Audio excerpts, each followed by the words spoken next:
দর্শক, শেষ মুহূর্তের গণসংযোগের খবর জানাতে ময়মনসিংহ থেকে যোগ দিচ্ছেন সহকর্মী সুলতান মাহমুদ কনিক। কনিক, ময়মনসিংহে গণসংযোগের শেষ দিনে আজকে কেমন দেখছেন ভোটার এবং প্রার্থীদের মধ্যে উৎসাহ উদ্দীপনা?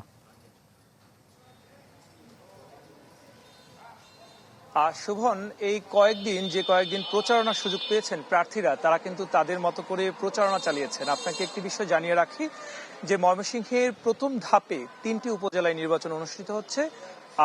ফুলপুর, হালুয়াঘাট এবং ধোবাউড়া, এই 3 উপজেলায় মোট 16 জন প্রার্থী নির্বাচনে প্রতিদ্বন্দ্বিতা করছেন এবং তারা তাদের মতো করে চেয়ারম্যান পদে এবং উপজেলা ভাইস চেয়ারম্যান পদে এবং মহিলা ভাইস চেয়ারম্যান পদে আরো বেশ কিছু পদ রয়েছে।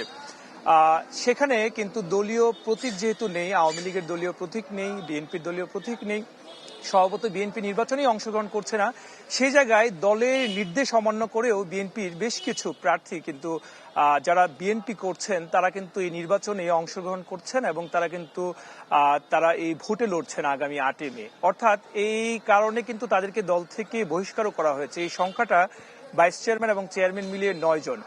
আর যেহেতু আওয়ামী লীগের দলীয় প্রতীক নেই, সে কারণে কিন্তু যে উৎসবের যে আমেজটা, গ্রাম পর্যায়ের যে ভোটাররা তারা কিন্তু তাদের মতো করে পছন্দের যে প্রার্থী আছে সেই প্রার্থীকে কিন্তু বেছে নেওয়ার জন্য তারা কিন্তু চেষ্টা করেছেন এবং প্রার্থীরা যারা আছেন তারা ভোটারদের কাছে গিয়েছেন।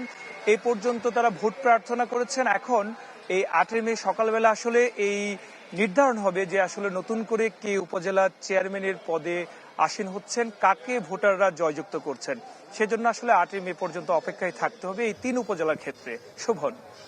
কনিক, আপনাকে ধন্যবাদ। দর্শক, আমরা ময়মনসিংহের উপজেলা পরিষদ নির্বাচনের গণসংযোগের শেষ দিনের খবর শুনছিলাম।